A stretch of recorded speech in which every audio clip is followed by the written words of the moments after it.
কথায় আছে যাইতের শাল আইতের শাল, মগো বাড়ি বরিশাল। মগো দেশে বইয়া গেছে এক্সের নদী এক্সের খাল, মগো বাড়ি বরিশাল। উই দেখ পাকা পুরা পেয়ারা, ওই যে। আমাদের এক্সাইটমেন্ট দেখে বুঝতেই পারছেন আমরা এই জার্নিটা কতটুকু এনজয় করেছি। আসলে আমাদের সচরাচর এরকম জায়গায় যাওয়া বা দেখা তো হয় না। গাছের ফল নিজের হাতে ছেঁড়া, খুব কাছ থেকে দেখা, এই ব্যাপারগুলোর মধ্যে অন্যরকম মজা আছে।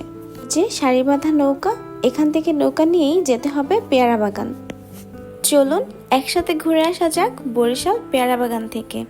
এখানে ঘোরার মতন কয়েকটি স্পট আছে, যেমন ধরুন পেয়ারা বাগান, পেয়ারা বাজার, তারপর হচ্ছে পেয়ারার পার্ক। আমরা যাচ্ছি পেয়ারা বাগানে।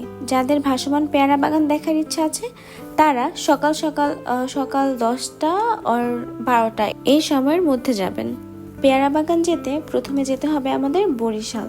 বরিশাল থেকে স্বরূপকাঠি থেকে কাউকে জিজ্ঞেস করলে তারা পেয়ারা বাগানের ফুল অ্যাড্রেসটা বলে দেবে, অথবা ওখান থেকে অটো বা নৌকা করে আপনারা চলে আসতে পারবেন ভাসমান পেয়ারা বাজারে বা পেয়ারা বাগানে, যেখানে আপনাদের ইচ্ছা।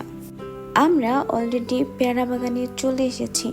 পেয়ারা বাগান বলতে এখানে আপনার অনেকটা জায়গা জুড়ে এই যে ছোট ছোট খালের মতন থাকবে, আর এর পাশে আপনার পেয়ারা গাছ, তারপরে হচ্ছে কলা গাছ, আমড়া, লেবু, এই সব ধরনের গাছ থাকবে।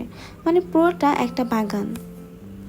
আপনারা আপনাদের ইচ্ছা মতো নিজ হাতে ফল পেড়ে খাবেন, তবে হ্যাঁ, নষ্ট করা যাবে না।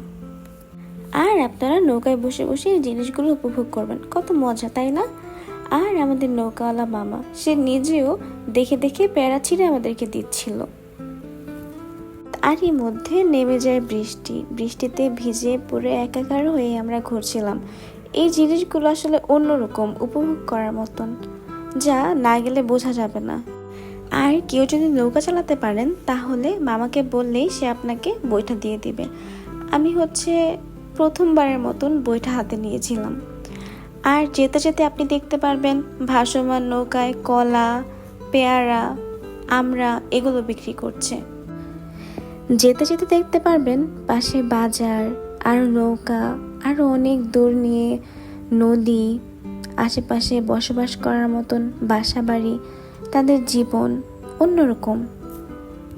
এই হচ্ছে পেয়ারার পার্ক। এখানে যেতে হলে আপনাকে 30 টাকা করে টিকিট কাটতে হবে। আমরা নৌকা থেকে নেমে পার্কের মধ্যে ঘুরে নিই, নৌকা দিয়ে ঘুরেছি। বাংলার প্রাকৃতিক রূপ সৌন্দর্য উপভোগ করতে করতে যেন ভেসে যাচ্ছিলাম কোনো অজানায়। আপনি যখন নদী দিয়ে ঘুরবেন তখন দেখবেন আরও অনেকেই নৌকা বা ট্রলার দিয়ে ঘুরছে, পিকনিক করছে। আর হ্যাঁ, একটা কথা বলতে আমি একদমই ভুলে গিয়েছিলাম, এখানে আপনারা নৌকাও পাবেন, ট্রলারও পাবেন।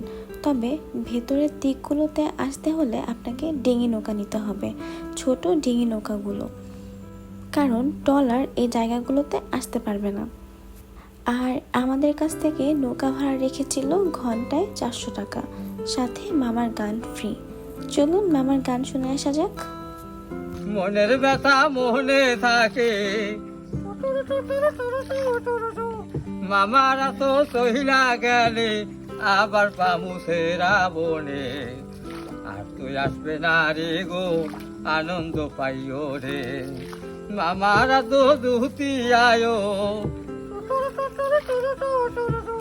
ডাকাত যাত হয়ে আসে বলে ভালো ঠেকি রে, মনের মতন মামারা বলে যাইবে না রে, মামার সাথে ঘুরিয়া আইছি।